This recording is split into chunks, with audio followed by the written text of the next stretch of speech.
بارك الله.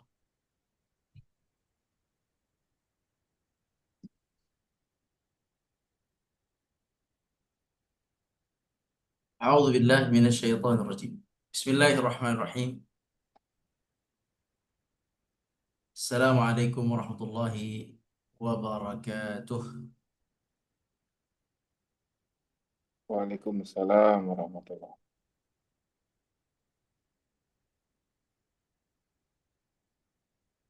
الحمد لله رب العالمين، والصلاة والسلام على أشرف الأنبياء والمرسلين وعلى آله وصحبه أجمعين. اللهم إنا نسألك علما نافعا ورزقا طيبا وعملا متقبلا. اللهم علمنا القرآن وأسعدنا به. اللهم فقهنا في الدين وعلمنا التأويل. اللهم آمين. Kaum muslimin yang dirahmati Allah, Bapak Ibu sekalian yang dirahmati Allah Subhanahu wa taala, para pengurus Masjid Al-Ikhwan yang dirahmati Allah Subhanahu wa taala, para pengurus Malik yang dirahmati Allah, para pengurus Yayasan Al-Ikhwan Meruya yang dirahmati Allah, dan juga para tim Al-Hijaz yang dirahmati Allah Subhanahu wa taala. Kita bersyukur kepada Allah dengan mengucapkan Alhamdulillahi Rabbil Alamin. Perbanyaklah kalimat Alhamdulillah sebagai ungkapan syukur kita kepada Allah. Karena di Al-Quran banyak sekali Allah mengajarkan kata Alhamdulillah. Surat Al-Fatihah pun ayat yang kedua dimulai dengan Alhamdulillahi Rabbil Alamin. Kemudian surat Al-Kahfi juga Alhamdulillahilladzi anzala ala abdihi al-kitaba wa lam yaj'al lahu iwaja. Dan banyak lagi ayat-ayat yang mengajarkan kita untuk bersyukur kepada Allah dengan mengucapkan Alhamdulillah. Alhamdulillah atas segala nikmat, khususnya Alhamdulillah ala khususnya Alhamdulillah atas nikmat diturunkannya Al-Quran. Alhamdulillahilladzi anzala ala abdihi al-Quran. Alhamdulillah yang telah menurunkan Al-Quran kepada hambanya Nabi Muhammad SAW dan sampai kepada kita. Alhamdulillah. Bersyukurlah kita kepada Allah. Allah sayangi kita dengan menurunkan Al-Quran. Alhamdulillahirabbil alamin. Alhamdulillah rabbil alamin. Karena sangat sedikit dari hamba Allah yang merasakan syukur kepada Allah. Allah berfirman, "Qalilan ma tashkurun." Sedikit dari kalian yang bersyukur. Allah juga berfirman, "Wa qalilum min ibadiyasy syakur." Sedikit sekali dari hamba-hambaku yang bersyukur. Subhanallah, yang bersyukur ternyata sedikit. Kebanyakan dari kita adalah tidak bersyukur atau tidak merasakan syukur kepada Allah Subhanahu wa taala. Maka kaum muslimin, di kesempatan yang mulia ini, Ana mengajak kita semua untuk sering-sering mengungkapkan rasa syukur kita, menikmati rasa syukur kita kepada Allah Subhanahu wa taala dari hati yang paling dalam. Setelah kita memperbanyak syukur, maka yang kedua adalah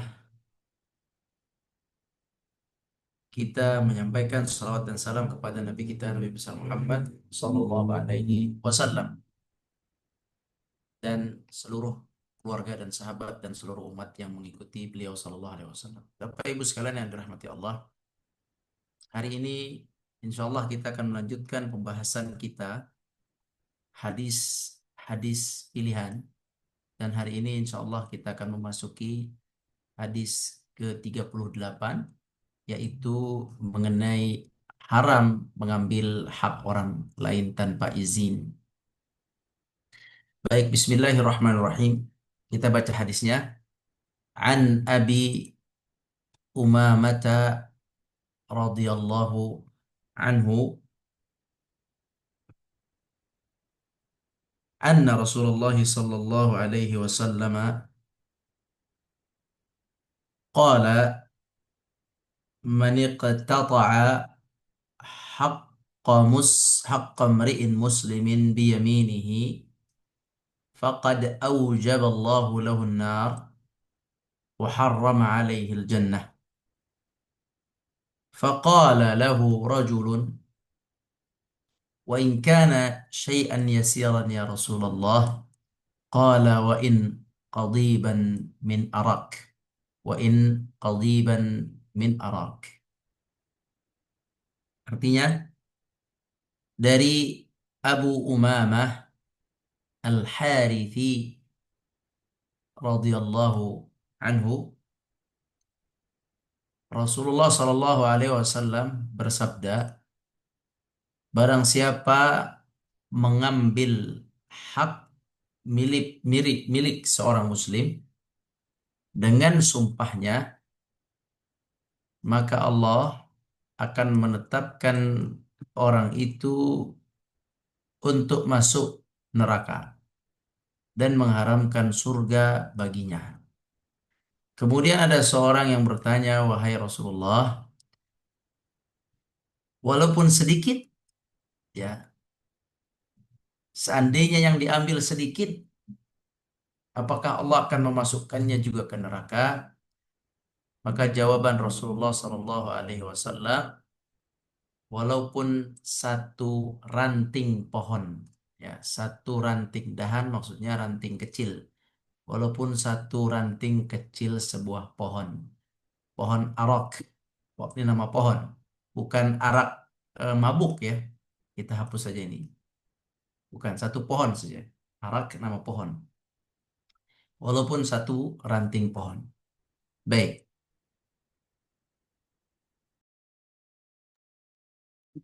jadi Rasulullah Shallallahu Alaihi Wasallam menyampaikan, kita ulangi, bahwasanya barang siapa yang mengambil hak muslim lainnya, man yaqtata'a haq mri'in muslimin biyaminihi. Barang siapa yang mengambil hak milik seorang muslim dengan sumpahnya, maka Allah menetapkan orang itu untuk masuk neraka dan mengharamkan surga baginya. Kemudian ada seorang bertanya, walaupun sedikit ya Rasulullah. Kemudian Rasul mengatakan walaupun selebar satu ranting pohon yang kecil. Masya Allah, kaum muslimin yang dirahmati Allah, hadis ini sangat jelas menjelaskan kepada kita tentang harta yang haram begitu sangat berbahaya. Mengambil harta yang bukan milik kita itu sangat-sangat berbahaya. Masalah harta ini, Bapak Ibu sekalian, Allah akan mempertanggungjawabkannya. Allah akan meminta kita pertanggungjawabannya. Harta yang halal itu Allah akan tanya. Dipakai untuk apa harta yang halal itu? Disyukuri atau tidak harta yang halal itu? Yang halal saja Allah akan bertanya. Allah berfirman, "Tsumma latus'alunna yawma idzin 'anil na'im." Kata Allah, aku bersumpah, kata Allah, aku bersumpah, kalian pasti akan ditanya tentang nikmat. Nikmat yang halal akan ditanya. Nikmat yang kita pakai untuk kebutuhan hidup akan ditanya.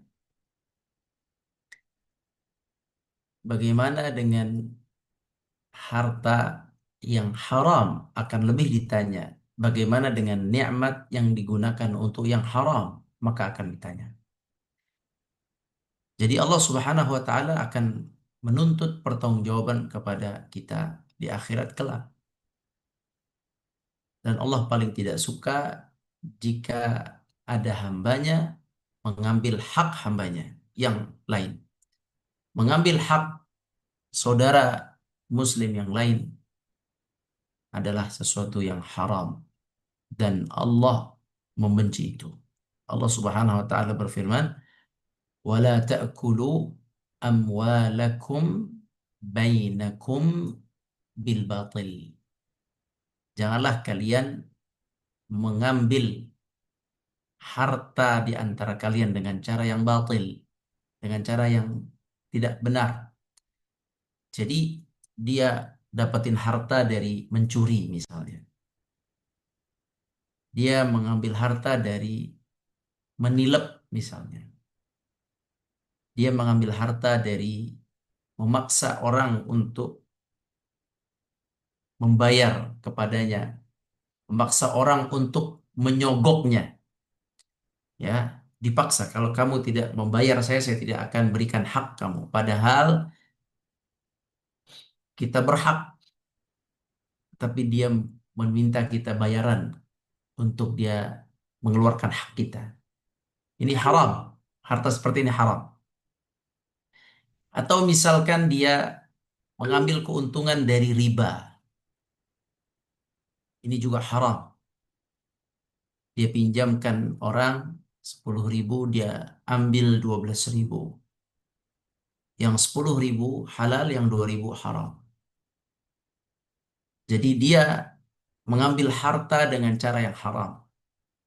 Atau dia memakan harta waris ayah ibunya tanpa ridha saudara-saudara yang berhak warisnya.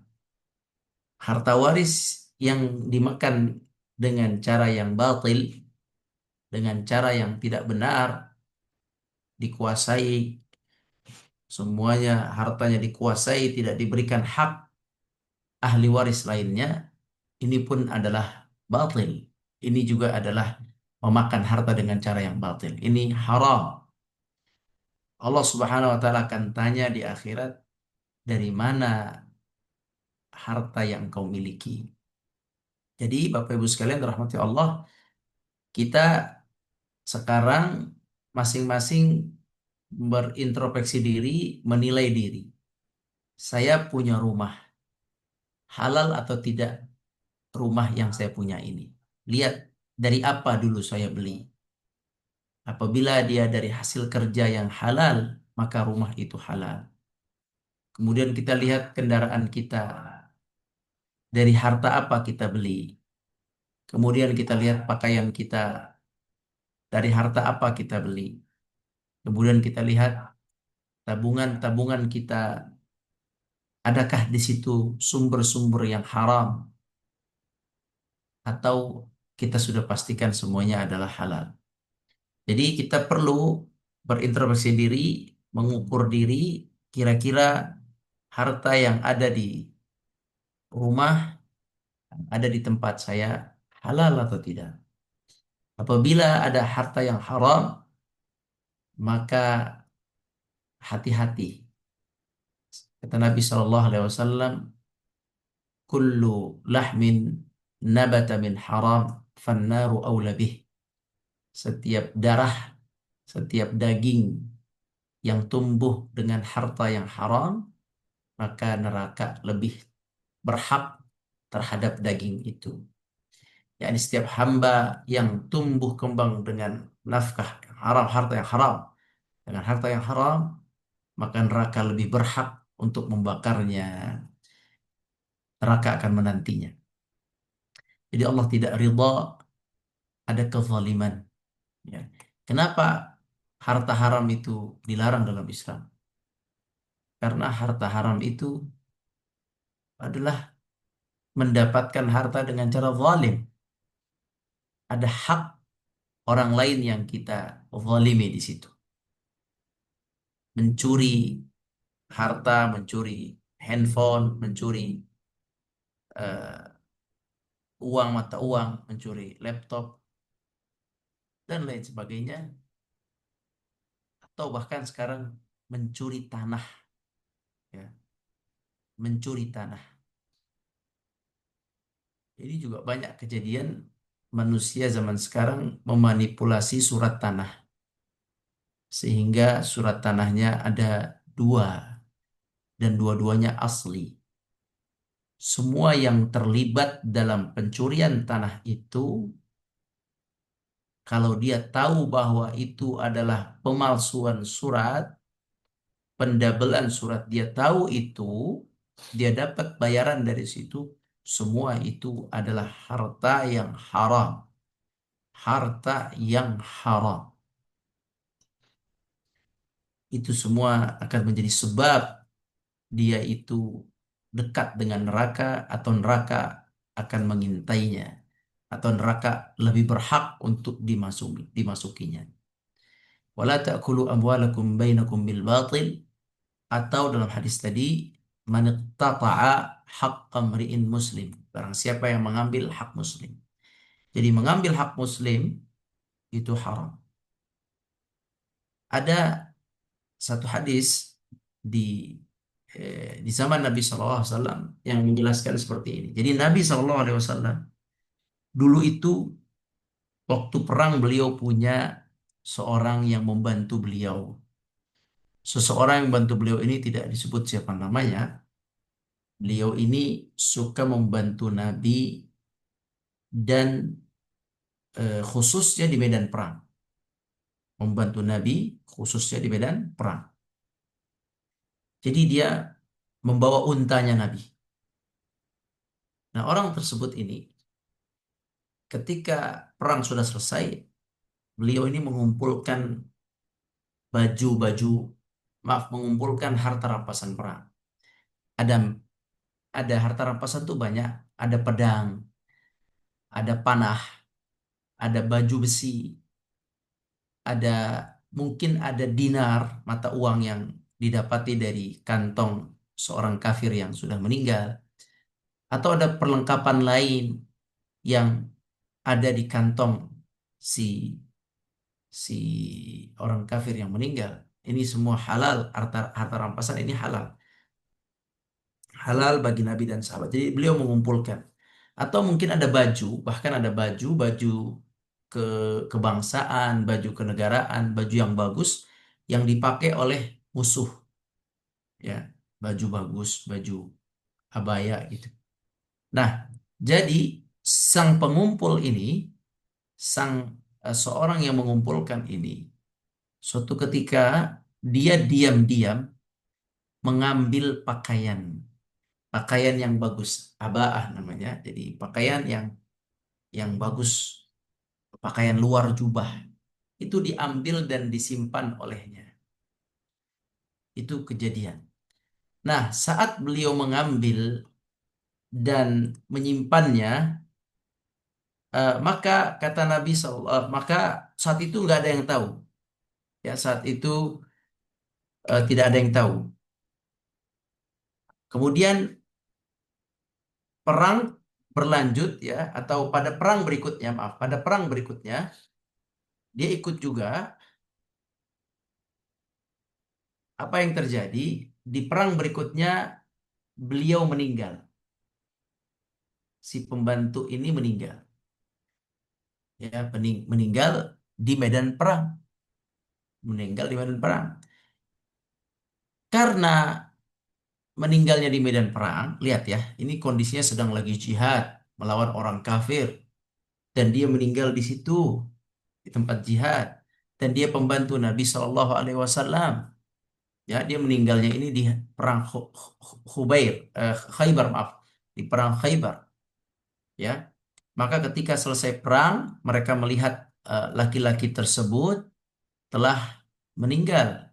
Ya, maka kemudian para sahabat berkata, faqalu fulanun syahid. Fulanun syahid. Gitu ya. Diulang dua kali. Fulan yang membantu Nabi itu syahid. Dia syahid, Masya Allah. Semua orang memberikan selamat bahwa dia meninggal dalam keadaan syahid, diampuni oleh Allah SWT.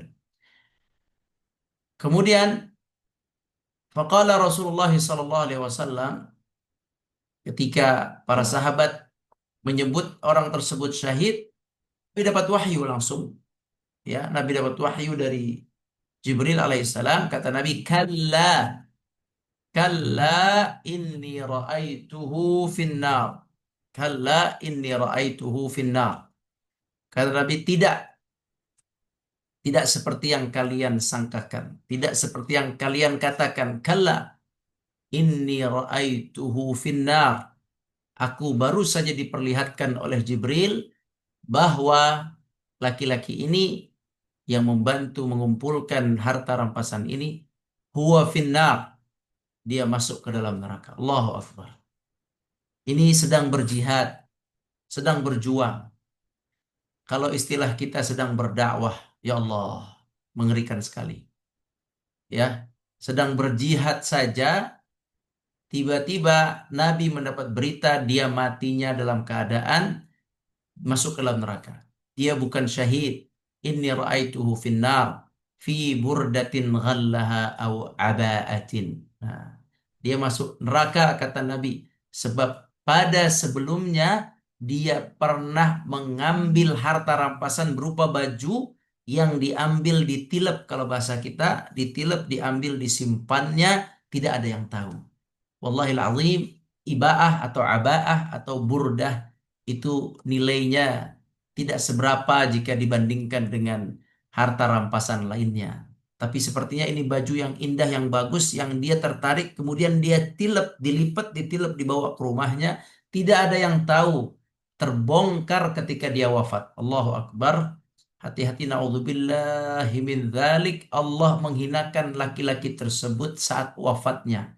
Orang melihatnya mulia karena wafat dalam keadaan syahid, tetapi Allah membongkar aibnya. Allah menampakkan pencuriannya melalui wahyu kepada Nabi Shallallahu Alaihi Wasallam.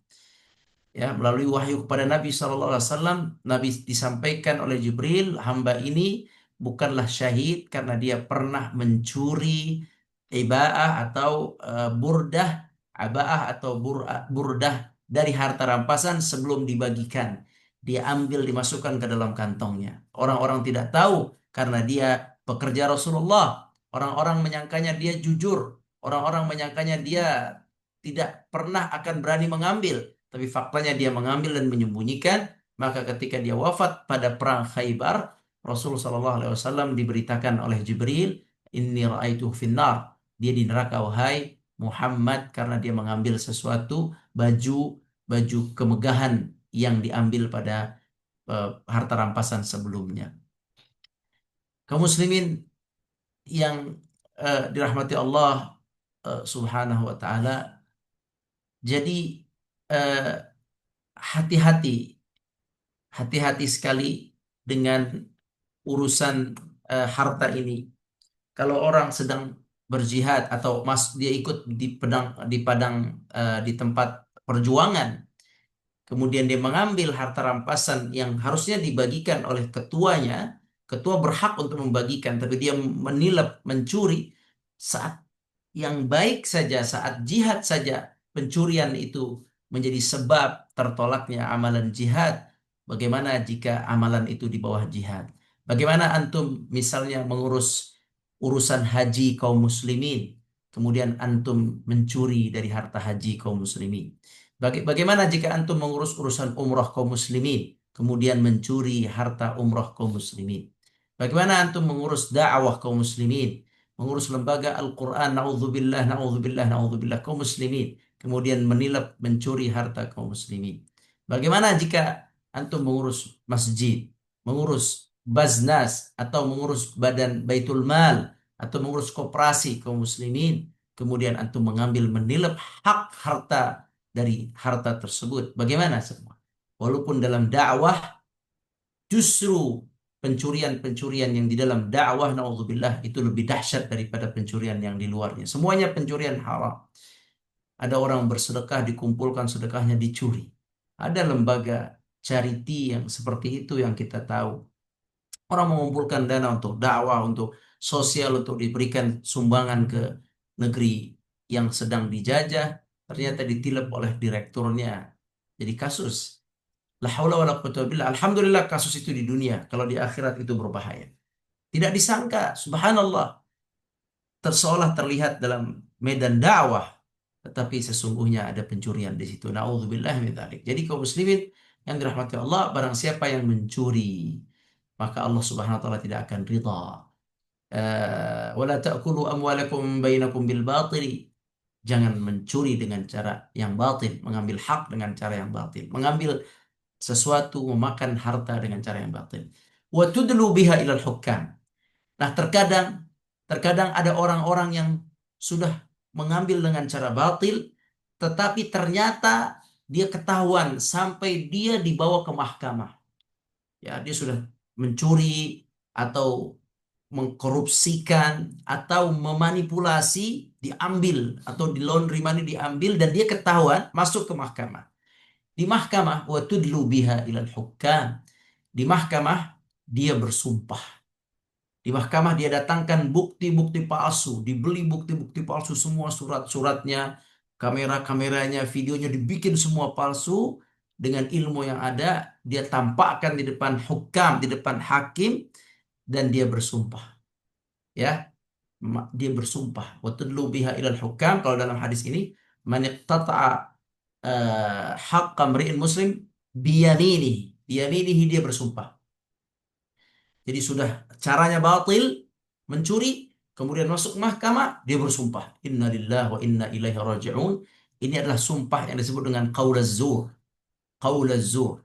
Atau al-yaminul kadhib. Ya, atau banyak istilahnya. Sumpah palsu. Ya, ada disebut uh, al-aiman al-mughalladhah, yakni sumpah palsu yang besar atau al-yamin al-ghamus. Disebut juga al-yaminul ghamus, sumpah palsu. Dia mengatasnamakan Allah, bersumpah tetapi sesungguhnya adalah palsu. Qaulaz zur. Orang yang bersumpah palsu dan dia sedang berpuasa, itu kontan puasanya nggak diterima itu. Kontan puasanya tidak diterima. Jadi bersumpah palsu, man lam yada' qaulaz zur wal amala bihi, barang siapa yang tidak meninggalkan sumpah palsu atau perbuatan sumpah palsu dengan lisan atau perbuatan, yang penting palsu, sumpah palsu, maka fala hajata, yakni Allah Subhanahu wa taala tidak ada kepentingan atas puasanya. Allah tidak akan menilai puasanya sedikit pun. Jadi bersumpah palsu itu dalam Islam itu dosa besar. Al-yaminul ghamus minal kabair. Sumpah palsu bagian dari dosa besar. Jadi orang yang mencuri dengan cara batil, kemudian masuk ke mahkamah, sumpah, maka dia telah menggabungkan dua kemaksiatan. Maksiat memakan harta dengan batil, maksiat yang kedua dia bersumpah wa tudlu biha ilal hukam, ya, biyaminihi. Maka dia mengumpulkan dua dua apa namanya? Dua kebatilan. Maka kata kata Allah Subhanahu wa taala atau kata Nabi sallallahu alaihi wasallam dalam hadis tadi, kata Nabi sallallahu alaihi wasallam, faqad aujaballahu lahun nar. Maka wajib masuk neraka. Yakni pasti masuk neraka. Allahu Akbar. Allah wajibkan, Allah confirm, Allah pastikan orang ini masuk neraka walaupun dia masih hidup di dunia. Neraka sudah menunggunya karena dia bersumpah. Bukan hanya caranya batil, tapi dia bersumpah. Tadi hadis yang tadi, hadis tentang seorang pembantu Nabi yang mengumpulkan harta rampasan itu, dia tidak bersumpah. Dia hanya mencuri. Ya, dia hanya mencuri. Mencuri saja itu, kata Nabi, inni ra'aituhu finnar. Saya lihat dia di neraka. Bagaimana jika mencuri dengan cara yang batil, ya, kemudian dia bersumpah atau sumpah, atau kalaupun dia nggak bersumpah, dia mendatangkan saksi-saksi palsu. Litakulu fariqan min amwalin nasi bil batil. Atau dia menghadirkan saksi palsu, membuat saksi palsu, sama aja. Ini semua yang dilakukan, baik sumpah, sumpah itu paling tinggi, atau dia menghadirkan saksi palsu atau saksi yang dibuat-buat, maka orang tersebut, kaum muslimin naudzubillah min dzalik, diwajibkan oleh Allah masuk neraka atau dipastikan dia masuk neraka dan diharamkan baginya surga. Allahu Akbar. Kalau dia kafir, dia tidak akan masuk surga sama sekali. Kalau dia mukmin, maka dia akan dibakar oleh Allah dengan waktu yang Allah kehendaki. Dia akan diampuni kalau dia mukmin, ya.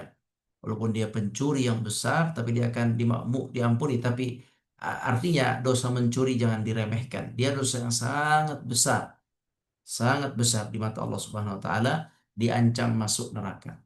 Nah, sahabat, kata sahabat, faqala lahu rajul, di dalam hadis yang tadi, sahabat bertanya, ya Rasulullah, ya, yakni wa in kana syai'an yasiran, ya Rasulullah, bagaimana kalau yang diambil itu adalah sesuatu yang kecil, yang ringan? Kemudian kata Rasulullah SAW, wa in qadiban min arak, walaupun satu ranting dari ranting pohon. Siapalah yang kita, astagfirullah, siapa di antara kita yang eh, menghargai ranting pohon? Ranting pohon itu tidak tidak besar, ranting pohon itu kecil, nilainya juga kecil, bukan buah, ranting pohon itu kecil.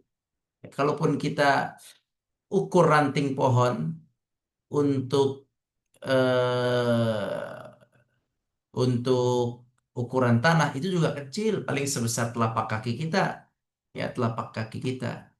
Hanya untuk bisa napak saja. Istilahnya nggak ada nilainya. Untuk ukuran tanah nggak ada nilainya. Untuk ukuran harta juga nggak ada nilainya.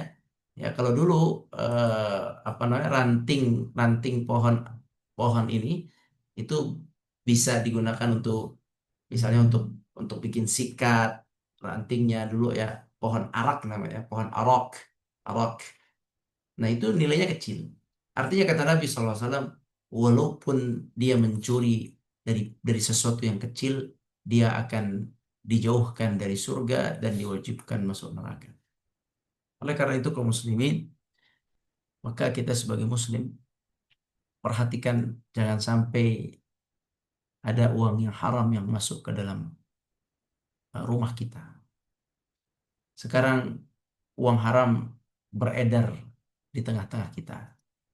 Hati-hati, ada beragam macam investasi, ada beragam macam bisnis,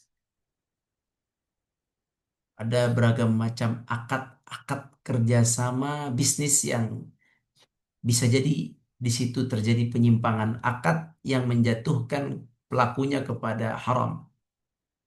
Jadi, ana menasihati diri ana dan kita semua dengan hadis ini, jauhkan yang haram. Kalau kita sudah, nih kita yang hadir di pengajian ini sudah yakin, oh kita tidak mengambil yang haram, maka yang kedua, jauhkan yang syubhat. Syubhat itu antum nggak bisa memastikan halal, nggak bisa memastikan haram. Antara halal dan haram, syubhat namanya. Kalau belum bisa pastikan haram, mending tinggalkan. Ya, jangan memaksa untuk mendapatkan harta apabila belum jelas kehalalannya. Karena harta yang haram mendekatkan pelakunya, pemiliknya kepada neraka. Mendekatkan pelakunya, pemiliknya kepada neraka. Na'udzubillahi min dzalik. Dan kita hidup kaum muslimin hanya sebentar. Hanya sebentar. Hanya 20, 30, 40 tahun. Mungkin sisa umur kita juga tidak banyak lagi. Anak, antum semua tidak banyak lagi umur kita. Nggak bakal sampai kita hidup di atas muka bumi ini 100 tahun lagi juga udah enggak. Ya, 80 tahun lagi belum tentu. 70 tahun lagi belum tentu. 50 tahun lagi pun belum tentu. Terus kita mati selamanya, kita masuk alam barzakh selamanya, masuk alam akhirat selamanya. Maka kaum muslimin, harta-harta yang antum ragu kehalalannya, keluarkan dia. Dari sekarang, infakkan di jalan Allah, keluarkan untuk Allah Subhanahu wa taala. Nasihat anak sekali lagi, jangan remehkan harta yang haram walaupun sedikit, karena dari yang sedikit itu saja sudah Allah wajibkan neraka, apalagi dia bersumpah ya. Apalagi dia bersumpah itu makin marah Allah. Sedikit saja Allah jadikan dia sebab masuk neraka, bagaimana jika dia banyak? Jadi kaum muslimin, itu saja uh, uh, apa kajian kita pada malam hari ini. Berhati-hati dengan harta haram. Jika harta itu syubhat, jauhkan. Jika ada harta haram, maka keluarkan, keluarkan. Jangan ragu, keluarkan, keluarkan, sedekahkan. Insya Allah dengan kita keluarkan dan kita sedekahkan, maka Allah akan ridha dan insya Allah Allah akan ampuni dan Allah akan jauhkan kita dari neraka. Allahumma amin. Demikian wallahu a'lam. Barakallahu fikum. Baik, Alhamdulillah. Jazakallah khairan, Ustaz, untuk penjelasan materi hadis malam ini. Belum ada, Ustaz, di kolom pertanyaan. Mungkin kita langsung buka aja sesi tanya jawab langsung. Silakan Bapak Ibu, bisa dibuka mikrofonnya kalau memang ada yang mau ditanyakan terkait hadis yang telah disampaikan Ustaz Rahmat malam ini. Silahkan.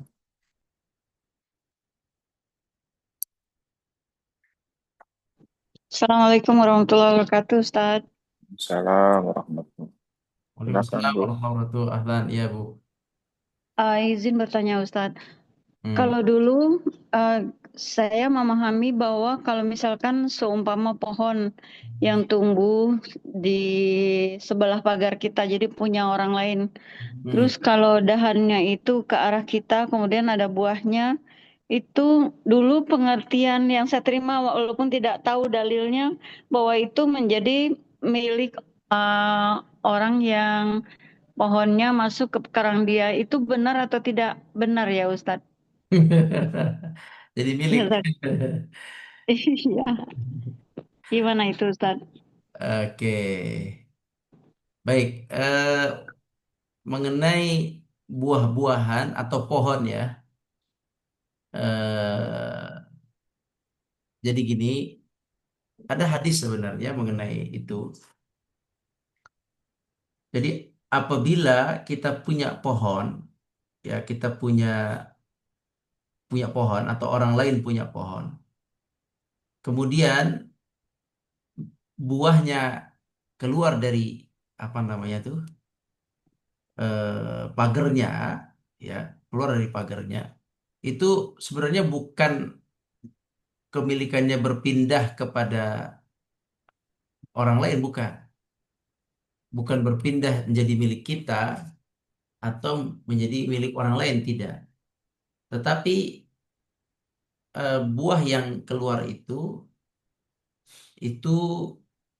keluar dari pagar, itu dibolehkan diambil, setahu anak itu untuk orang yang musafir, ya untuk orang yang memang butuh, yang lapar, bukan semudah diambil begitu saja. Apalagi jadi kepemilikan, ya. Jadi tidak halal begitu saja langsung jadi milik kita, keluar pagar kita ambil. Tidak, tetap dia masih milik pemiliknya. Hanya bagi seseorang yang dia musafir, kehilangan bekal atau kekurangan bekal, yang seperti itu, orang yang kelaparan, maka yang keluar pagar itu ada keringanan di situ bagi dia. Tetapi kalau kita bukan termasuk yang kekurangan, yang musafir, tetap itu bukan milik kita. Kita tetap harus izin kepadanya. Seperti itu yang anak tahu. Wallahu a'lam. Nah. Bagaimana caranya kalau dulu kita tidak tahu, terus kita melakukan itu, Ustadz, tanpa tanpa maksudnya bukan karena kita tamak atau apa ya. Jadi saya pernah mengalami di sini di Jakarta ini waktu pulang ke sini. Jadi di sebelah saya itu ada tanah kosong, di situ ada pohon kayu putih. Nah, pohonnya itu selalu merunduk ke halaman saya. Karena pohonnya itu sangat harum, jadi saya ngukur-ngukur tuh, oh ini bagian yang udah jatuh, jadi mungkin boleh ya saya petik.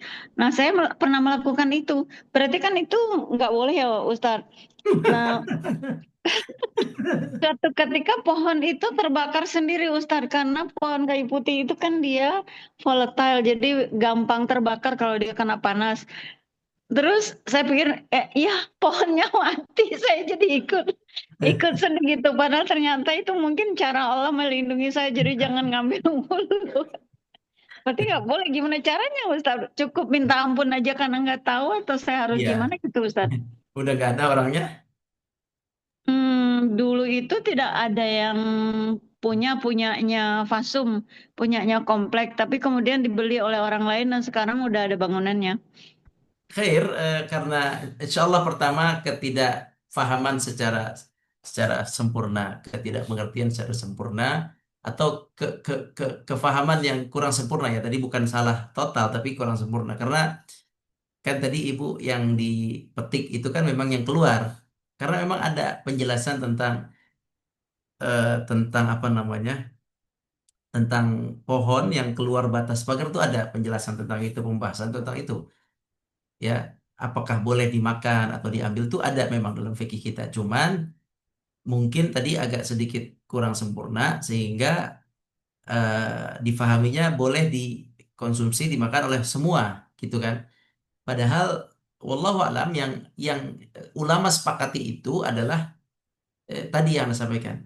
Memang orang itu butuh, kelaparan atau musafir atau fakir miskin yang nggak punya apa-apa ada keluar itu boleh ngambil yang muhtaj bahasa fikihnya. Kalau yang nggak butuh bisa beli misalnya, bisa dapat dengan cara yang lain karena dia nggak butuh maka harus izin bukan milik dia. Jadi karena kita anggap ini kekurang fahaman, semoga Allah maafkan. Yang pertama silakan minta maaf sama Allah. Yang kedua doakan saja itu sebagai sedekah dari doakan ya Allah maafkan saya, maafkan dia, maafkan saya, maafkan dia. Jadi kan apa yang saya ambil dulu adalah sedekah. Mungkin ini kejadian banyak orang ya. Mungkin kita juga dulu umur SMP udah metik-metik jambu orang, rambutan orang. Zaman dulu kita di Jakarta pun masih banyak pohon. Sekarang udah jarang ya. Mangga orang gitu, kelapa orang. Astagfirullahaladzim. Kita semua istighfar. Sekarang kita istighfar, kita minta maaf sama Allah. Sesekali kalau kita sedekah, kita niatkan, ya Allah ini sedekah untuk orang-orang yang pernah saya ambil haknya yang tanpa sengaja dan saya tidak tahu di mana dia. Pokoknya kita setaubat-taubatnya. Barang siapa yang mengakui kesalahan, bertaubat kepada Allah, maka Allah akan terima. Allah sangat senang dengan orang yang datang bertaubat. Jadi insya Allah Bu, kalau kita tadi kurang paham, kemudian sekarang kita paham dan kita bertaubat, insya Allah Allah Maha Pengasih Maha Penyayang. Nah, wallahu a'lam. Syukran Ustadz. Sama Bu, barakallahu fiik. Baik, sudah ada yang masuk saat di kolom pertanyaan. Saya bacakan dulu dari Ibu Rusda. Assalamualaikum Pak Ustadz, izin saya bertanya. Saya pernah mengambil barang ibu saya berupa cincin emas tanpa izin sampai ibu saya meninggal. Saya belum mengaku apakah saya masuk neraka Pak Ustadz. Syukron. Apa yang harus saya lakukan sekarang Pak Ustadz? Jazakumullah khairan barakallahu fiik.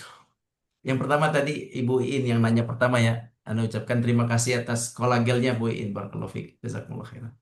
Masya Allah, barakallahu fiik Ustadz. Sampai Bu, banyak sampai saya terima kasih banyak. Barakallahu fiik. Alhamdulillah, Alhamdulillah. Barakallahu fiik. Jadi kesehatan buat Ibu dan kita semua. Yang ngasih jadi sehat juga. Amin, amin, amin, Amin ya rabbal amin. alamin. Amin, barakallahu fiik Ustadz. Fiik, wa fiik, barakallahu fiik. Sekarang Ibu Rusdah. Ibu Rusdah mungkin yang Ibu Rusdah ceritakan nih banyak terjadi di yang lain juga. Ngambil uang ayahnya, ngambil uang ibunya buat jajan masih kecil ya. Ya, tapi kalau masih kecil belum balik dimaafkan. Kalau sudah balik itu memang tidak boleh. Apalagi ini sudah ditanya-tanya ya, nggak ngaku. Lucu ini. Maka ibu, barakallahu fikum, itu tetap harta dari almarhumah ibunya ibu. Maka harta itu setelah beliau meninggal menjadi harta waris. Menjadi harta waris. Jadi di situ ada hak ahli waris. Hak abang adiknya ibu. Memang jadi panjang ini. Ya paling paling gampang sih cerita ke abang adik. Ya ini kalau mau halal ya Bu. Karena ini bentuknya cincin emas. Khawatir nilainya tinggi. Mungkin nilainya mungkin kalau 2-3 juta mungkin masih bisa dimaklum. Takutnya agak lebih bisa 10-12 juta. Jadi kalau jumlahnya 2-3 juta ya kita anggap kecil. Maka kita minta izin sama ahli waris yang kita masih ada, masih hidup, adiknya kita, atau abang kita, atau bapak kita, atau pokoknya yang masih hidup, kita izin bahwa saya pernah mengambil cincin ibu sampai meninggal. Sekarang saya mau kembalikan. Saya eh, mau kembalikan jadi hak waris kita, tapi daripada susah ngitung, boleh nggak saya sedekahkan saja misal. Jumlahnya sekitar 2-3 juta. Kalau seandainya mereka setuju disedekahkan atas nama ibu, maka alhamdulillah. disedekahkan. Tapi kalau jumlahnya misalnya banyak, emasnya jumlah nilainya 10 juta, izin juga sampaikan ini 10 juta. Gimana apakah saya kasih ke sedekahkan semuanya 10 juta atas nama almarhumah atau perlu saya bagi setengah misalnya 5 juta kita bagi sejuta sejuta sisanya kita sedekahkan misalnya. Itu silakan sampaikan ke ahli waris. Jadi repot memang karena ibu sudah meninggal almarhumah ya. Ibu Rusdah sudah meninggal. Jadi agak repot jatuhnya jadi harta waris, maka perlu diselesaikan dengan ahli waris dulu. Ya, disampaikan pada ahli waris. Begitu Bu, sampaikan nilainya berapa, kemudian ditanya mereka mau dibagikan atau disedekahkan. Kalau nilainya nggak terlalu banyak atau terserah, pokoknya ahli waris. Saya sih nyaranin disedekahkan aja atas nama almarhumah. Demikian Ibu Rusdah, Masya Allah. Subhanallah, barakallahu fikum. Semoga dimudahkan Bu. Ada cerita lucu yang Tafadhal, barakallahu fikum. Baik, ada lagi yang mau bertanya, Bapak Ibu, teman-teman?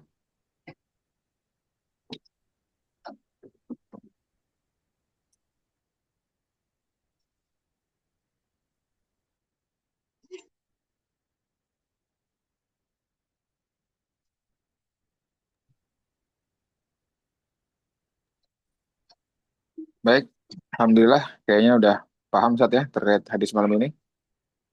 Insya Allah. Insya Allah Jadi ya. hati-hati ya, hati-hati dengan harta yang haram. Nah, Baik, Alhamdulillah kita akhiri kajian kita untuk malam ini. Saya kira cukup. Kita sama-sama baca doa kafaratul majelis. subhanallah. Subhanakallahumma wa bihamdika asyhadu an la ilaha illa anta astaghfiruka wa atubu ilaik. Jazakallah khairan Ustaz Rahmat, Bapak Ibu dan teman-teman semua yang sudah hadir kajian malam ini. Insya Allah kita bertemu di Sabtu yang akan datang dengan hadis yang baru. Mohon maaf atas segala kekurangannya. Assalamualaikum warahmatullahi wabarakatuh. Waalaikumsalam warahmatullahi wabarakatuh. Jazakumullah khairan. Oh iya. Barakallahu fiik.